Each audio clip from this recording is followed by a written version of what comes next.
मामा आप? अस्सलाम वालेकुम। वालेकुम सलाम।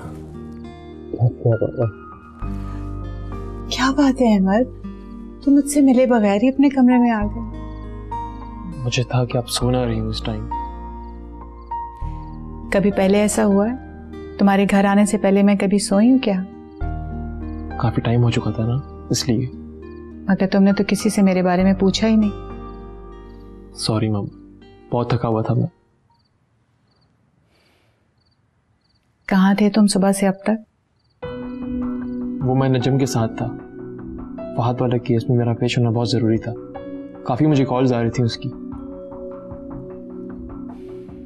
नहीं, कोई और बात होगी। और क्या बात होगी मामा? ताबीर से मिले तुम?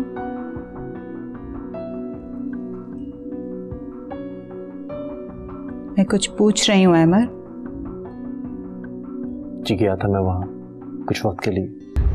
अच्छा, तो उसने कान भरे होंगे तुम्हारे। नहीं मामा, मेरी तो उससे बात भी नहीं हुई। उसने नहीं तो उसकी माँ ने। बात तो एक ही है। आप ऐसा क्यों सोच रही हैं?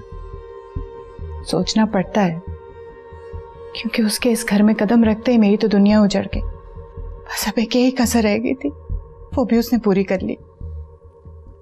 मामा ऐसी कोई बात नहीं है। तुम नहीं समझते हो अमर, लेकिन मेरी एक बात ध्यान से सुनो। तुम बहुत मासूम हो, बहुत इनोसेंट हो अमर, इसलिए कि मैंने तुम्हें कोई चालाकियां और मकारियां नहीं सिखाई हैं, जस्ट बिकॉज मैं खुद ऐसी नहीं हूं। और यहाँ लोग अपने चेहरों पे मासूमियत का मास्क चढ़ाए अपनी मकरू ख्वाहिशात का खेल खेल रहे हैं। तुम उन्हें नहीं पहचानते बेटा, नहीं पहचानते। मुझे तो आपकी बात ही कुछ समझ नहीं आ रही। तुम नहीं समझ रहे क्योंकि तुम्हें कुछ और समझा दिया गया। आप गलत समझ रही हैं मामा।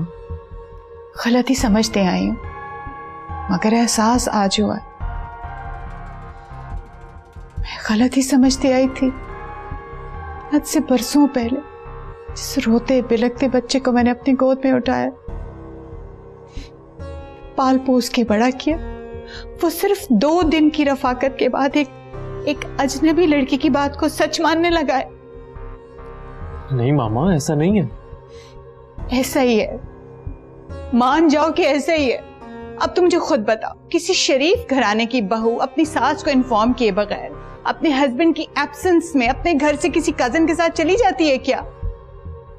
और उसके कजिन को तो देखो, उसने मुझसे इजाजत लेना गवारा नहीं किया, बाहर बाहर से उसको लेके चला गया। ये आप क्या कह रही है मामा? अहमर, आंखें खोलो, सच और झूठ में तमीज करना सीखो। ये दुनिया ऐसी नहीं है जैसी तुम देख रहे हो या जैसी तुम देखना चाहते हो।